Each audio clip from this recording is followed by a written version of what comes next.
عزیز دوستو، پوری دنیا چاہتی ہے کہ وہ کامیابی حاصل کرے، کامیابی ملتی کہاں ہے؟ کامیابی حاصل کیسے ہو سکتی ہے؟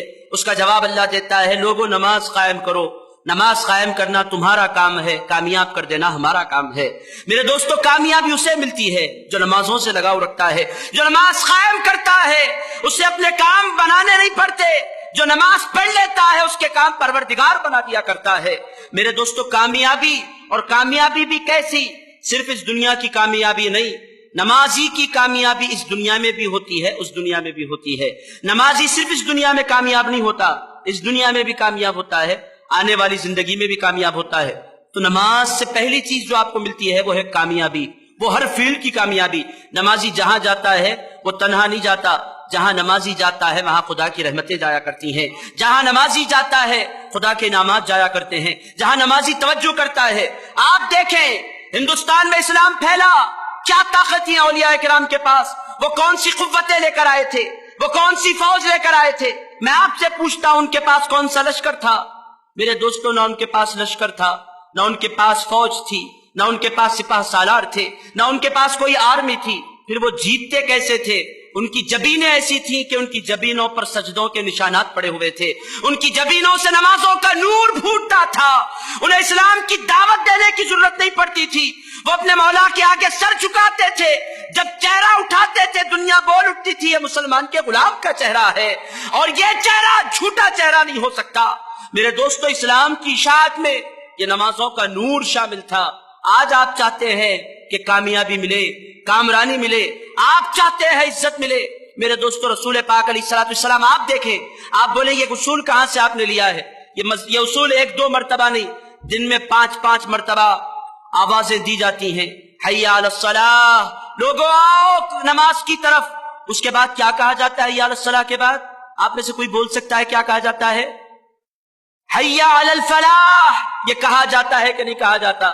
اللہ پاک ارشاد فرما رہا ہے، مؤذنوں کے ذریعے اطلاع دی جا رہی ہے کہ لوگوں نماز قائم کرو۔ مولا ہمیں کیا ملے گا؟ ارشاد فرمایا، لوگوں نماز پڑھنے والے کو صرف نماز کا ثواب نہیں دیا جاتا، نماز پڑھنے والے کو کامیابی کی ضمانت دے دی جاتی ہے۔ حی علی الفلاح، کامیابی کی طرف آؤ، اے لوگوں کامیابیوں کی طرف آؤ، اے لوگوں کامیابیوں کی طرف آؤ۔ میرے دوستو، اگر کوئی دوست دعوت دے دے کھانے کی، ہم اس دعوت کو نہیں چھوڑتے، تیاری کرتے ہیں، جاتے بھی ہیں، کس اہتمام سے بیٹھ جایا کرتے ہیں۔ کیوں؟ دوست نے بلایا ہے۔ میرے دوستو، جب مجھے میرے بابا آواز دیتے ہیں، کبھی ایسا نہیں ہوتا کہ میں اس آواز پر لبیک نہیں کہتا۔ کیوں؟ اس واسطے کہ میں ان کی عزت کرتا ہوں۔ جس کی عزت کی جاتی ہے اس کی دعوت کو قبول کیا جاتا ہے۔ میں اگر اپنی امی کے بلانے پر نہ جاؤں اور یہ بولوں کہ میں آپ کی بڑی عزت کرتا ہوں، میں بہت آپ کا ادب کرتا ہوں، بہت احترام کرتا ہوں، مگر آپ جب بلائیں گی میں نہیں آؤں گا، وہ بولیں گی تو جھوٹا ہے۔ جو محبت کرتا ہے، جو ادب کرتا ہے، وہ بلاوے پر آ جایا کرتا ہے۔ اگر کوئی دوست محبت کے ساتھ مجھے بلائے اور میں اس کی دعوت پر نہ جاؤں اور میں اس کو فون کر کے یہ بولوں تم دعوت دو، میں نہیں آیا، مگر ایک بات سنو، میں تم سے بہت سچی محبت کرتا ہوں، وہ بولے گا آپ جھوٹے ہیں۔ اگر آپ کو مجھ سے محبت ہوتی تو آپ میرے لیے وقت نکالتے، اگر آپ کو مجھ سے محبت ہوتی تو آپ میری دعوت پر آتے، اگر آپ کو مجھ سے لگاؤ ہوتا تو آپ میری دعوت قبول کرتے، اگر آپ کو مجھ سے پیار ہوتا تو آپ میرے لیے اپنے اوقات میں سے کچھ حصہ نکالتے۔ میرے دوستو، جس طرح ماں باپ کی دعوت کو ہم لائٹ نہیں لیا کرتے، جس طرح دوستوں کی دعوت کو ہم لائٹ نہیں لیا کرتے، حاضرین کرام اور عزیز دوستو، ماں باپ کی دعوتیں کچھ دیتی ہیں، اللہ کی دعوت سب کچھ دیا کرتی ہے۔ ہم اللہ کی دعوت کو کیوں لائٹ لے رہے ہیں؟ اللہ دینا چاہتا ہے عزت، ہم کیوں لینا نہیں چاہتے؟ اللہ دینا چاہتا ہے کرم کے خزانے، ہم کیوں لینا نہیں چاہتے؟ اب رونا کیا ہے؟ صاحبوں کے پاس آ کر دنیا روتی ہے، میری بچی کی شادی نہیں ہو رہی ہے، ہم کیا کریں؟ میرا کاروبار نہیں چل رہا ہے، ہم کیا کریں؟ میری اولاد میری نافرمان ہو گئی ہے، میرا بیٹا میری نہیں سنتا، میری بیٹی میری نہیں سنتی، میری بچیوں کے معاملات جدا ہوتے چلے جا رہے ہیں۔ حاضرین کرام، ہمارے سامنے رونے سے کیا ہوتا ہے؟ کیا ہوگا؟ آپ مجھے بتلائیں۔ صاحبوں کے پاس آ کر کتنے مسائل لوگ شیئر نہیں کرتے۔ آپ شیئر کیجئے، میں یہ نہیں کہتا کہ آپ شیئر مت کیجئے، مگر میرے دوستو، جو کامیابی دینے والا ہے کبھی آپ اس کی طرف بھی مائل ہوئے؟ وہ پکارتا ہے لوگوں آؤ، آپ نے اس کی آواز پر کبھی لبیک نہیں کہی۔ وہ کہتا ہے لوگوں آؤ، میں تمہارا دامن بننا چاہتا ہوں، آپ کبھی اس کے آگے اپنے دامن نہیں پھیلاتے۔ وہ چاہتا ہے لوگوں آؤ، میں تم پر فضل فرمانا چاہتا ہوں، آپ کو یقین نہیں آتا؟ پوچھئے سرکار مدینہ علیہ السلام سے، سرکار ارشاد فرماتے، مولا علی، خود مولا علی شیر خدا ارشاد فرماتے ہیں، کیا ارشاد فرماتے ہیں؟ ارشاد فرماتے ہیں لوگوں، جب میں اللہ سے بات کرنا چاہتا ہوں تو نماز پڑھ لیا کرتا ہوں، اور یہ جب چاہتا ہوں کہ اللہ مجھ سے بات کرے میں قرآن پڑھ لیا کرتا ہوں. نماز پڑھنا یہ اللہ سے بات کرنا ہے، قرآن پڑھنا یہ اللہ کی آواز سننا ہے. میرے دوستو یہ ساری چیزیں آپ کے پاس ہیں کہ نہیں؟ اب رونا روتے ہیں لوگ، بیٹا نہیں سنتا. میں آپ سے پوچھتا ہوں آپ کا بیٹا کیوں سنے گا؟ آپ نے اللہ کی کب سنی ہے؟ آپ نے اللہ کی سنی تو بیٹا آپ کا سنے گا. آپ اللہ کی نہیں سنتے اور بیٹے کے نہیں سننے کا روتے ہیں. حاضرین کرام، اللہ آپ کے کام کب بنائے گا؟ جب آپ اس کی آواز پر. یہ تو اللہ کا شکر ادا کیجئے کہ ایک آپ آسان مثال میں آپ کی خدمت میں رکھتا ہوں. میری باتیں سمجھ میں تو آ رہی ہے نا؟ کوئی ڈیفیکلٹ تو نہیں ہو رہی ہے؟ میں آسان مثال آپ کی خدمت میں رکھتا ہوں. آپ کی ایک دکان ہے، آپ نے ایک نوکر کو اپنی دکان میں رکھ چھوڑا ہے، وہ آپ کی خدمت کرتا ہے، آپ کا کام کرتا ہے. وہ آپ اس کو بلا رہے ہیں، وہ آ ہی نہیں رہا ہے، آواز ہی نہیں دیتا، بیٹھا ہوا ہے، لائٹ لے رہا ہے آپ کی باتوں کو. آپ کیا کریں گے؟ ایک مرتبہ 2 مرتبہ سمجھائیں گے، تیسری مرتبہ کیا کریں گے؟ اس کو نوکری سے نکال کر پھینک دیں گے اپنی دکان سے. آپ بولیں گے میں تجھے کھلاتا ہوں، تجھے تنخواہ دیتا ہوں، اب میں تجھے کام پر لگاتا ہوں اور تو میرا کام ہی نہیں کرتا، تجھے تنخواہ دینا ہی بیکار ہے، تو میری دکان سے نکل جا. مگر میرے دوستو یہ اللہ کی رحمت دیکھیں، اللہ بلاتا ہے ہم نہیں جاتے.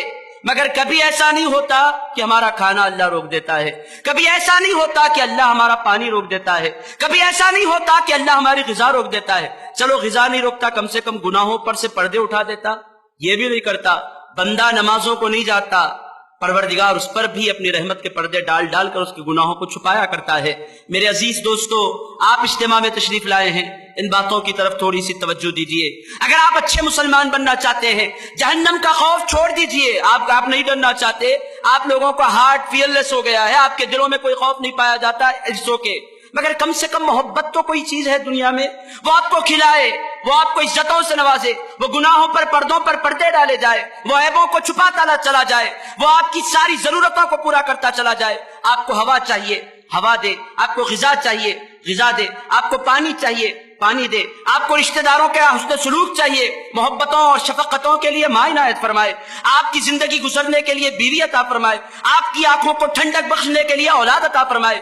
آپ بیمار ہو جائیں تو آپ کو شفا عطا فرمائے. میرے دوستو یہ سب کچھ دینے کے بعد 24 گھنٹے صحت کے، 24 گھنٹے عافیت کے، 24 گھنٹے کرم کے دینے کے بعد وہ آپ سے کہتا ہے میرے بندو اتنا سب کچھ میں نے تمہیں دیا ہے، کچھ ٹائم تم مجھے دے دو، وہ بھی میری ذات کے فائدے کے لیے نہیں.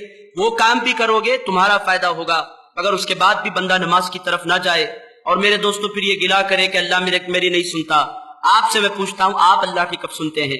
اگر جو نماز نہیں پڑھتا اس کے کام نہیں بنا کرتے، اور کہا جاتا ہے ہم آپ کے پاس آئے پھر بھی کام نہیں بنا، ہم فلاں درگاہ پر گئے پھر بھی ہمارا کام نہیں بنا.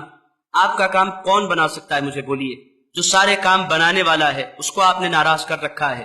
رونا ہمارا نہیں ہے، رونا آپ کا ہے. آپ نے اللہ کے ساتھ کیا کیا؟ آپ نے اللہ کو کس قدر اہمیت دی؟ آپ نے اپنی زندگیوں میں اللہ کو کہاں جگہ دی؟ آپ کے پاس دوستوں کے لیے وقت ہے، رشتہ داروں کے لیے وقت ہے، کاروبار کے لیے وقت ہے، عزیزوں کے لیے وقت ہے. وقت نہیں ہے تو اللہ کے لیے وقت نہیں ہے. اس اللہ کے لیے جس نے زندگی دی، اس پروردگار کے لیے جس نے عزت دی، اس پروردگار کے لیے جس نے گناہوں پر پردے ڈالے، اس پروردگار کے لیے جس نے کھلانے پلانے کے سارے بندوبست کیے. حاضرین کرام اور عزیز دوستو، یہ بہت بڑا غلط سلوک ہے جو ہم کر رہے ہیں.